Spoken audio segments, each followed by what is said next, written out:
Estamos a un mes de una de las fechas más importantes de este año. Una fecha que podría cambiar el rumbo del país y por lo tanto la historia de México. El próximo 10 de abril es la consulta sobre la revocación de mandato al presidente Andrés Manuel López Obrador.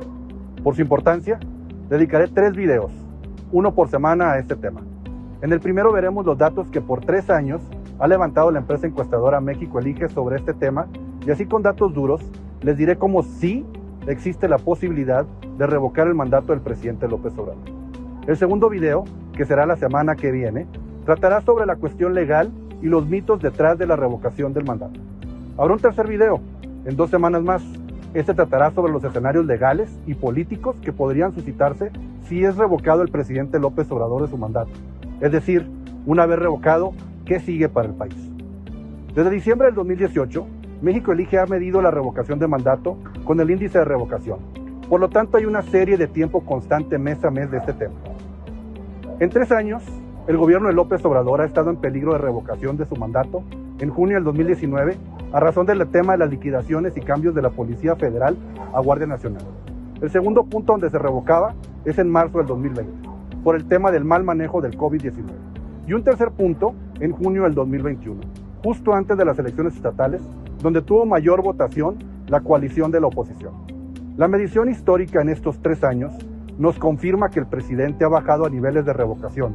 Por lo tanto, es posible mover esta revocación a números positivos. Por otro lado, se han escrito algunas decenas de artículos, columnas y videos por parte de académicos, periodistas y politólogos, intentando convencer a la gente para que no acuda a la consulta, arguyendo distintas tesis, incluyendo la de hacerle vacío a la consulta de revocación de mandato. Ante esto, los datos nos indican lo contrario. Hacerle vacío favorecerá solo al presidente. Los resultados de México Elige a la población en general, con una muestra de poco más de 10,000 personas, le dan el triunfo a López Obrador con el 55.6% que piden que permanezca versus el 40.4% que pide que se revoque su mandato. En cruces de información, cuando procesamos los datos de las personas que sí están interesadas y sí están muy seguros de acudir a la consulta, los números se favorecen aún más cuando solamente acuden aquellos que sí están muy interesados. Esto sube a López Obrador un 55% versus 67% de personas que pidan que permanezca, contra un 28% que piden que se revoque el mandato. Ante la situación de la revocación de mandato, se pone mucho más interesante cuando la gente sí participa, es decir, cuando vemos en la medición el cruce de la información entre aquellos que dijeron que de seguro irían a votar a la consulta de revocación, sumados con aquellos que dicen que probablemente sí participarían.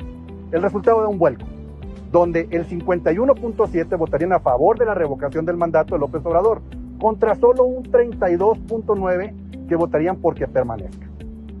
Cuando contemplamos a los que probablemente no vayan y los sumamos a los 2 grupos anteriores, la diferencia sube un poco, pero siguen revocando el mandato de López Obrador por un 53%. Así pues, la tesis de hacer vacío que la misma oposición está tratando de impulsar no los ayuda, sino por todo lo contrario, los perjudica. En esto radica la importancia de la participación ciudadana. Este no es un ejercicio de partidos políticos. Incluso la ley misma prohíbe que los partidos políticos promocionen la figura de la revocación. Y ahí, el mismo partido del que está en poder ha estado violando la ley constantemente, promocionando la ratificación con vallas, espectaculares y anuncios de los gobernadores. Si están tan seguros, ¿por qué violan la ley? Si están tan seguros, ¿por qué promueven la ratificación en lugar de la revocación? No confundamos esta consulta con un ejercicio más electoral. En la papeleta de consulta no estarán los partidos políticos, estará solo el presidente con sus aciertos y fracasos. La reflexión en esta consulta de revocación no será qué partido o qué candidato gobernará, sino por el futuro cercano del país. Será un voto totalmente emocional, donde los agravios o beneficios serán de entrada el razonamiento principal del voto. Con estos números, ¿te cambia la perspectiva de asistir a la consulta? ¿Eres un agraviado de este gobierno? ¿Perdiste tu empleo? ¿Te enfermaste y no te dieron atención médica o medicinas? ¿Perdiste tus apoyos de Procampo, guarderías para tus hijos, educación o becas? ¿La inflación está comiéndose tus ingresos? ¿Gastas más y ganas menos? ¿Se murió algún